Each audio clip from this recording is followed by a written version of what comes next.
भारत का पड़ोसी देश श्रीलंका, वहाँ बिजली की ज़रूरतों को पूरा करने के लिए छोटी छोटी परियोजनाएं चल रही हैं। बड़े बांध भले ना बन रहे हों, लेकिन श्रीलंका के इंजीनियर झरनों और छोटी नदियों का पानी बर्बाद नहीं होने दे रहे। लोगों को विस्थापित किए बिना ही देश में बिजली बन रही है। इससे मुनाफा भी हो रहा है, साथ ही सिंचाई से चाय की खेती भी महक उठी है। सिलोन चाय श्रीलंका की पहचान। इस फैक्ट्री में हर दिन 55,000 किलो चाय बनती है। ताजगी बरकरार रहे इसलिए ताजा पत्तियां लाई जाती हैं। पहले पत्तों का वजन करने के बाद कटाई और छटाई का काम हाथ से होता था। अब सारा काम मशीनें करती हैं। मशीनों से मुनाफा जरूर बढ़ा है, लेकिन बिजली की खपत भी बढ़ गई।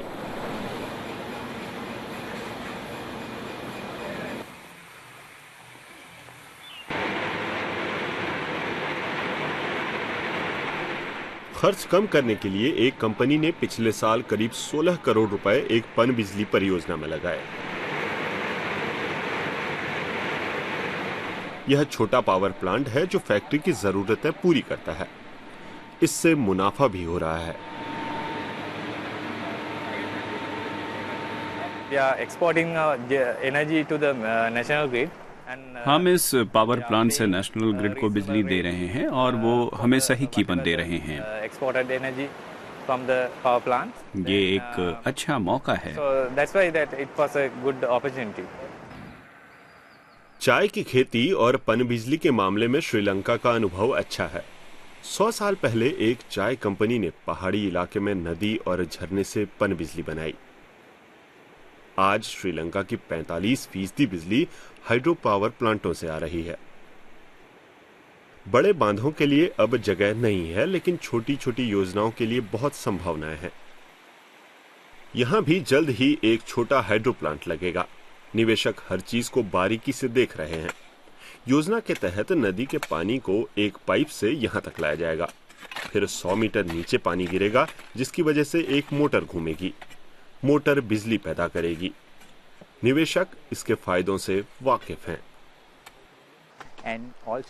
छोटे बांधों का पर्यावरण पर असर भी छोटा होता है। यहाँ ऐसे बड़े बांध ज्यादा नहीं हैं, जिनकी वजह से लोगों को घर बार छोड़ना पड़े या इलाका डूब जाए। यहाँ छोटे हाइड्रो प्लांट हैं।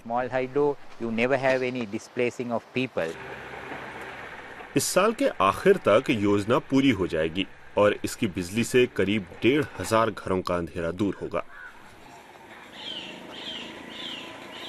श्रीलंका के दूर दराज के इलाकों में अब भी बिजली की कमी है।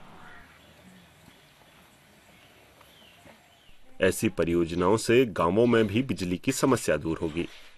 लोगों को ऐसे प्लांट से बहुत उम्मीदें हैं।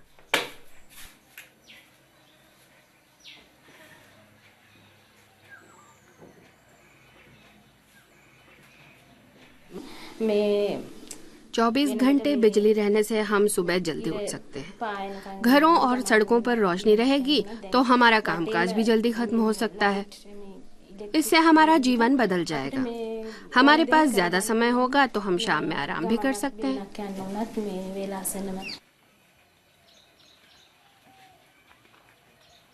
इसके साथ ही बांधों के पानी से खेत पर फसल भी लहलहा उठेगी।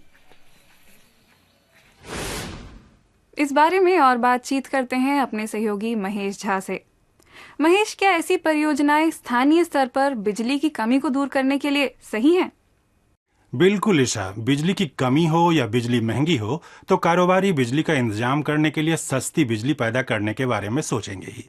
श्रीलंका में यही हुआ है और दूसरे देशों में भी हो रहा है। भारत में तो बिजली की कमी की वजह से दुकानदार या कारखाना चलाने वाले बड़े पैमाने पर जनरेटरों का इस्तेमाल कर रहे हैं। जर्मनी में भी पिछले सालों में बिजली और गैस की कीमतें तेजी से बढ़ी हैं। खर्च को काबू में रखने के लिए बहुत सी कंपनियों ने अपना छोटा पावर स्टेशन जैसा बना लिया है, या फिर छोटी और मझली कंपनियों ने सोलर एनर्जी के पैनल लगा लिए हैं। ये ऐसा निवेश है जिसमें पर्यावरण का भी भला होता है और किफायती बिजली भी मिलती है। तो क्या इस तरह का मॉडल भारत जैसे देशों के लिए विकास के साथ बढ़ती जरूरत को पूरा कर सकता है? विकास के लिए और विकास के साथ ऊर्जा की जरूरत बढ़ती है। लाइफस्टाइल बदलता है, आदतें बदलती हैं, जरूरतें बदलती हैं और उन आदतों को, उन जरूरतों को पूरा करने पर ज्यादा ईंधन, ज्यादा बिजली खर्च होती है। ईशा, अब चाहे कार हो, फ्रिज हो या कंप्यूटर, ये सब हमारी जिंदगी का हिस्सा बनते जा रहे हैं। दूसरी ओर ज्यादा कार्बन डाइऑक्साइड भी पैदा हो रही है। उसे रोकने के लिए ऊर्जा की खपत कम करने की जरूरत है और वैकल्पिक साधनों का उपयोग बढ़ाने की भी। जर्मनी ने पिछले सालों में खासकर पवन और सौर ऊर्जा को काफी बढ़ावा दिया है। भारत की जरूरतें ज्यादा हैं और बिजली सिर्फ जर्मनी जितनी बन रही है, जबकि भारत की आबादी उससे 15 गुना ज्यादा है। इसलिए भारत ऊर्जा के क्षेत्र में काफी निवेश भी कर रहा है। जी महेश, पनबिजली में जर्मनी के कैसे अनुभव रहे हैं? लंबे अनुभव हैं। जर्मनी में 100 साल से ज्यादा समय से पनबिजली बन रही है। ईशा, नागरिकों को बिजली पानी की सप्लाई कराना पंचायतों और नगर पालिकाओं की जिम्मेदारी है। वे छोटे स्तर पर बिजली बनाते रहे हैं और अपने इलाकों में उसकी सप्लाई भी करते रहे हैं। हाल फिलहाल 2010 में जर्मन स्विस सीमा पर 100 मेगावाट का पनबिजली घर बना है, जबकि 2011 में ब्रेमेन में 10 मेगावाट का बिजली घर बना है। इसकी तुलना अगर हम भारत से करें तो वहां सबसे बड़ा पनबिजली घर टिहरी में है, जो 2500 मेगावाट बिजली बनाता है। भारत लगभग 35,000 मेगावाट बिजली बना रहा है हर साल, जबकि वह और भी ज्यादा बना सकता है। बहुत शुक्रिया महेश इस जानकारी के लिए।